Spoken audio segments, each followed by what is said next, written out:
Every year butterflies travel thousands of kilometers to come to this park. They are here for food, warm weather and a safe place to lay eggs.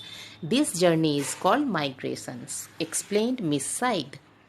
Miss शायद अब वहाँ बच्चों को ले जाकर समझा रही थी, बता रही थी कि ये सारे बटरफ्लाइज हर साल हजारों किलोमीटर दूर से चलते हुए यहाँ आती है। यहाँ उसे खाना मिलता है, गर्म मौसम मिलता है और एक सुरक्षित जगह मिलती है जहाँ ये अपने एग्स को दे सकती है, जिससे नए बटरफ्लाइज निकलते हैं। और इसीलिए इस जर्नी को वो हम लोग माइग्रेशन कहते हैं।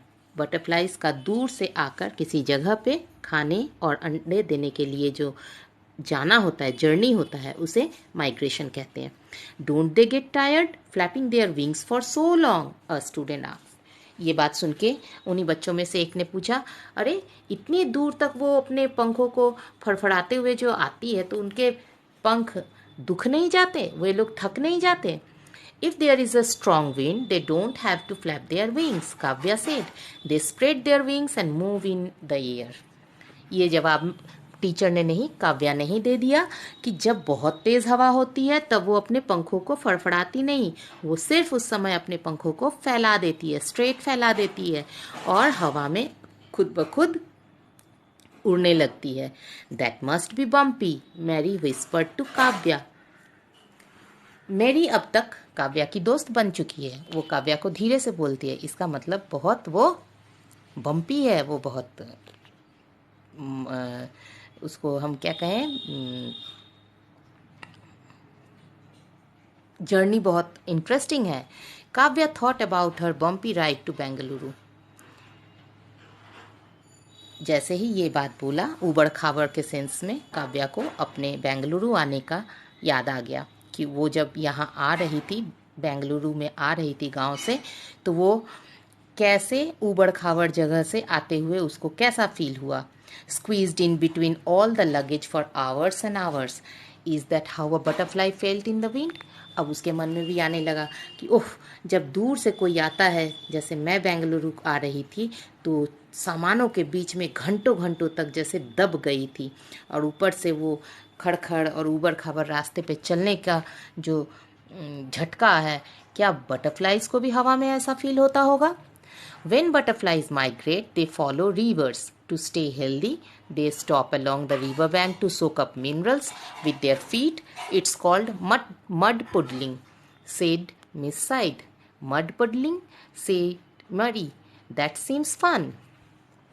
अब और जानकारी मिस सैद दे रही थी कि जब बटरफ्लाइज ऐसे माइग्रेट करती है, बहुत दूर तक आती है, तो वो कोशिश करती है कि किसी रिवर के किनारे किनारे रिवर को ही फॉलो करता हुआ वो आए। इससे वो हेल्दी रहते हैं और कभी कभी वो रिवर बैंक पे उतरकर वहाँ पानी के आसपास की मिट्टियों से मिनरल को वो चूस लेती है अपने पैरों से। इस सिस्टम को, इस तरीके को मड पुडलिंग कहते हैं। तो ये मड पुडलिंग, ये आवाज़ सुन के, ये शब्द सुन के मैरी कहता, ये तो बड़ा मज़ेदार लग रहा है। Mary and Kavya smile to each other. वो दोनों एक दूसरे की तरफ देखकर हंसने लगी। It is said Kavya, but now puddles are hard to find. Kavya बोलती, हाँ मैम जो बोल रही है वो सही है, लेकिन आजकल ये पुडल्स दिखते ही नहीं हैं।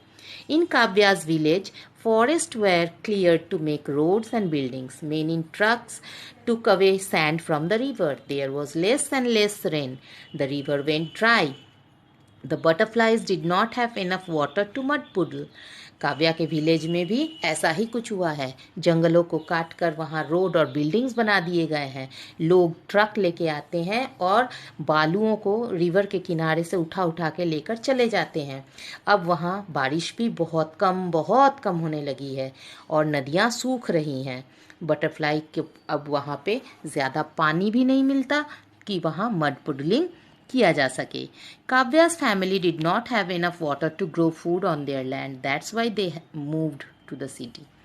काव्या की फैमिली जब गांव में रहती थी, इन्हीं परेशानियों की वजह से वहाँ पानी की कमी हो गई थी और वो खेती का काम नहीं कर सकते थे, फूड ग्रो नहीं कर सकते थे, इसीलिए वो लोग गांव छोड़कर शहर चले आए। You know a lot about butterflies, Kavya said Miss Said.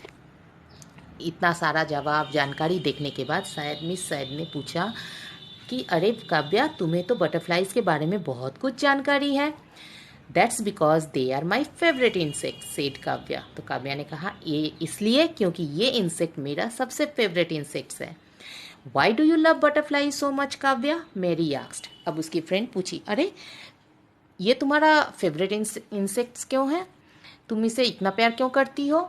How could Kavya explain? She loved how butterflies' bodies were sometimes spotted, sometimes striped, how they drank nectar with their long noses, how they sprayed pollen which made fruit grow. अब मेरी के जवाब का वो क्या explanation देती, वो क्यों बटरफ्लाइज को पसंद करती है, कि वो उसकी बॉडी कितनी सुंदर होती है, उसके बॉडी में कितने सारे कलर्स होते हैं, उसकी बॉडी में कितने सारे डिज़ाइंस होते हैं, स्पॉटेड डिज़ाइंस होते हैं, स्ट्राइप्ड होते हैं, और वो कैसे अपने लंबे नाक से फूलों से नेक्टर मीन्स फूलों का रस, उसे वो चूस के खाती है। इसके अलावा फूलों के ऊपर जो पीले पीले कुछ हल्का हल्का पाउडरी जैसा चीज़ होता है, उसको वो दूसरे जगहों पे ले जाती है, दूसरे फूलों के साथ या दूसरे पौधों में ले जाती है, जिससे फ्रूट ग्रो होता है। ये सारी जानकारी काव्या को थी, वो देखती थी, वॉच करती थी। तो इतनी सारी बातें वो काव्या को कैसे, मेरी को कैसे समझाती कि वो क्यों बटरफ्लाई को इतना लव करती है। They fly far but wherever they land they make new friends, said Kavya.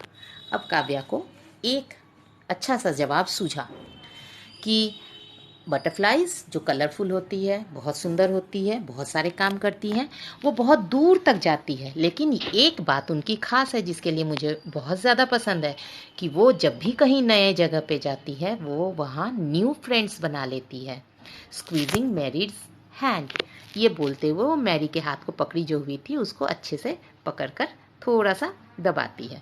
They are very small but they are also very brave, वो होते तो बहुत छोटे हैं लेकिन वो बहुत हिम्मत वाले भी होते हैं।